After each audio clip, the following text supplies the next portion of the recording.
Hi guys, welcome to the channel. So in this particular video of electrostatics, we are going to start with the topic of electric field due to continuous charge distribution. So the first case which we are going to study, it will be having linear charge distribution. Okay, so suppose there is a body and positive charge is linearly distributed over this body. Okay, so there is linear charge distribution on a body. Suppose this is having length of capital L, and at any point P, okay, at any point P, at a distance of a, small a, from this side, from this end of this body, we want to find out at this point P net electric field due to this overall charged body, linearly charged body.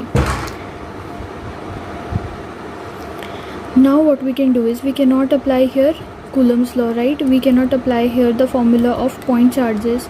So what we can do now is, so suppose we are cutting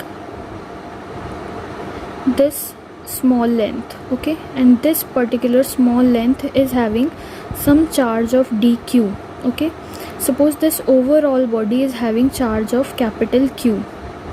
Okay, on this overall body there is charge of capital Q, and if we cut this small portion, very small portion, it is having some charge of dq, very small charge of dq.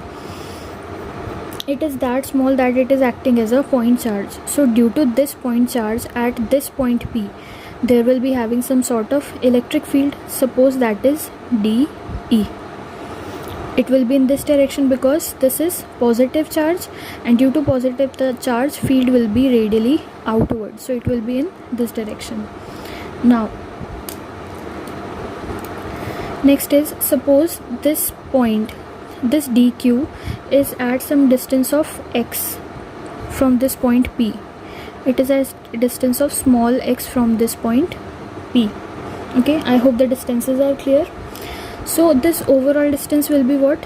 From this end of rod, you can say this is rod like structure, from this end to this point P, it will be L plus A, right? This overall will be L plus A. Now we want to find out at this point what is the magnitude of electric field due to this charged body. Now what we know is dE, the value of this dE will be what? It will be 1 by 4 pi epsilon naught dq by x square, right? Because this distance is x, so it will be dq by x square. Now we want to find out the overall electric field. So for that, what we can do is, we can integrate. Now we want to decide the limits. dE will be what? Is from 0 to E. Suppose net electric field is, overall electric field is capital E, which we want to find out. So it will be from 0 to E. Now here 1 by 4 pi epsilon naught is a constant, but here dq and x, length and this charge, both are variables. So now we can only integrate with one variable. So what we are going to do is, we are going to introduce one term, and that term is linear charge density. Linear charge density, it will be represented by lambda. Linear charge density is what? It is nothing but charge per unit length. Okay, this is linear charge density. It is represented by lambda. So lambda will be equal to what? Charge per unit length, or you can write it as dq by dx also, right, in this case. Now from here, what you can do is, if you equate this one and this one, you can get the value of dq is equals to lambda into dx. This we will use here. You will substitute this value of dq here, and what you will get is dE from 0 to E is equals to, okay, 1 by 4 pi epsilon naught is constant, we can take it out. Instead of dq, we can write lambda into dx by x square integration. Now here what you can say is lambda is constant, so we can take it out also.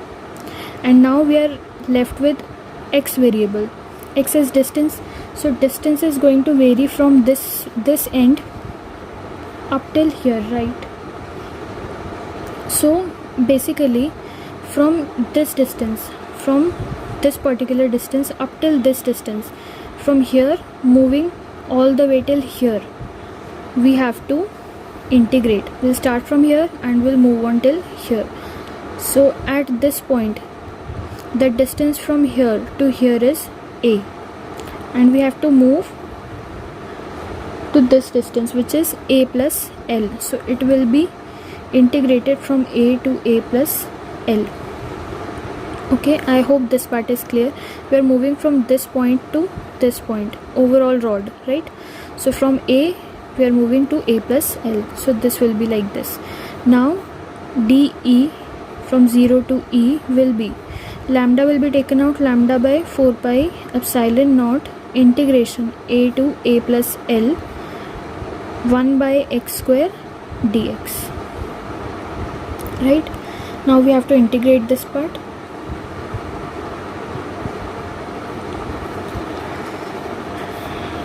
Integration of dE from 0 to e will be equal to e minus 0, right? Upper limit minus lower limit. Lambda by 4 pi epsilon naught integration of 1 by x square is equals to what? Minus 1 by x, right? And limits are from a to a plus l. So we will get e is equals to 1 by 4 pi epsilon naught lambda. We can take minus outside, right? And then upper limit minus lower limit, it will be what? We can take minus here. It will be upper limit 1 by a plus l minus lower limit, this one. Okay, so this will be the answer. This will be the answer. Okay, so now in the next video what we are going to do is, here we were having a linear rod like this. In next case what we are going to do is, we are going to place this rod like this. Okay, here like this. Okay, we will place a rod like this, and at any point P, it could be at the center also, this point P could be at the center also, or somewhere else also. So at this point P, due to this rod oriented like this, we have to find out at this point P what is the value of electric field. This will be the second case, so you can try it by yourself also. Okay, let's see how far we can go. Okay, so just try this out for the next video. So we'll continue with this case in the next video. So I hope so far this part was clear, this case was clear. We'll study the second case in the next video. So far that's it for this video. Thank you so much for watching.